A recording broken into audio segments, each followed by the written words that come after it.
Cette semaine, Julian Alaphilippe est sans doute parmi les coureurs les plus heureux du peloton. Non, il n'a pas encore levé les bras sur les Ardennaises. Mais le simple fait de poser ses roues en Ardennes doit l'emplir de joie. Car souvenez-vous, en 2017, une chute autour du Pays Basque l'avait contraint à déclarer forfait pour le premier moment fort de sa saison, avant le Tour de France. Sa 5e place sur Paris-Nice, à une étape, son Milan-San Remo, 3e, et sa fin de saison énorme, une étape de la Vuelta, 2e du Tour de Lombardie, ont presque fait oublier que Julian Alaphilippe est un Ardennais d'adoption avant tout.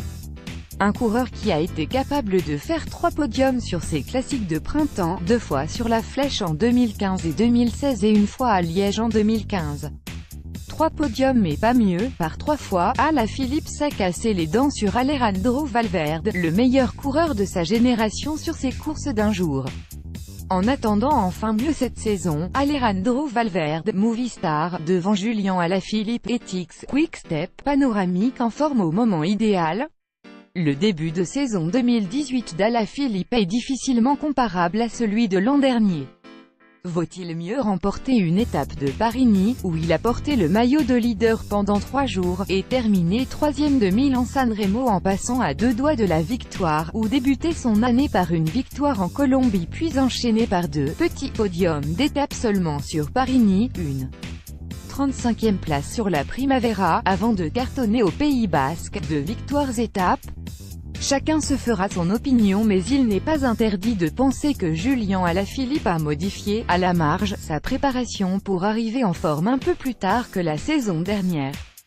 Il est certes impossible de savoir ce qu'aurait donné le cru 2017 d'Alaphilippe sur les Ardennaises, mais le cru 2018 est pour le moins attendu. Dimanche, lors de l'Amstel Gold Race, Alaphilippe a connu une journée particulière. Rassurante du point de vue des jambes.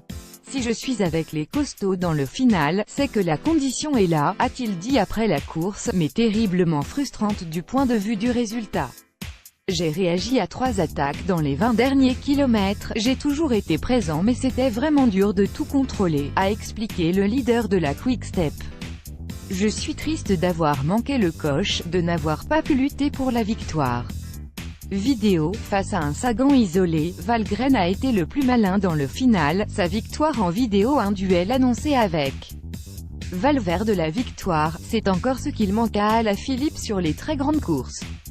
La Flèche wallonne se place au même niveau que l'Amstel Gold Race dans les classiques, pas un monument mais une ligne prestigieuse à ajouter à son palmarès.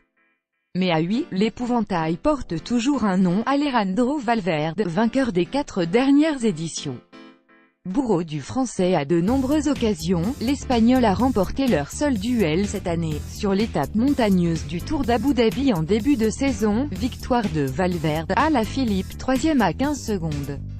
Sur ce qu'ils ont montré, Valverde et Alaphilippe seront au-dessus, derrière c'est plus ouvert, juge Rudy Mollard, 8e en haut du mur de Huy en 2017. Si sur Liège-Bastogne-Liège, la Quick-Step profitera de ses nombreux atouts, Alaphilippe donc, mais aussi Gilbert et Jungels, pour enflammer la course, il y a fort à parier qu'un peloton groupé se présentera une nouvelle fois au pied de l'ultime côte pour se jouer la victoire finale.